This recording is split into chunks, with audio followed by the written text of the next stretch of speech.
Army chief general Qamar Javed Bajwa की हिदायत पर पाक फौज सैलाबज़दा इलाकों में भरपूर अंदाज में मुतहरिक और फ़ाल है। नेशनल फ्लड रिस्पांस और कोऑर्डिनेशन कमेटी की जारी करदा एदाद शुमार के मुताबिक पाक फौज अब तक 4,377 टन से ज़ायद ग़िज़ाई अशिया, 887 टन रोज़मर्रा इस्तेमाल की अशिया और 25 लाख से ज़ायद अद्वियात सैलाब मुतासरीन में तकसीम कर चुकी है।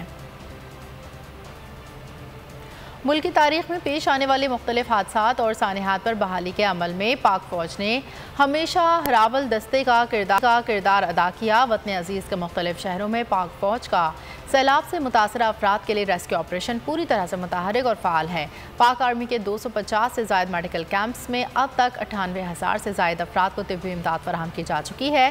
गुज़िश्ता 24 घंटों के दौरान पाक फौज बेस हेलीकॉप्टर्स की मदद से 217 अफराद को सैलाब ज़दा इलाकों से महफूज मकामात पर मुंतकिल कर चुकी है। इसके साथ 30 टन से ज़ायद ग़िज़ाई अशिया अद्वियात भी मुतासरीन सैलाब को दी जा चुकी हैं।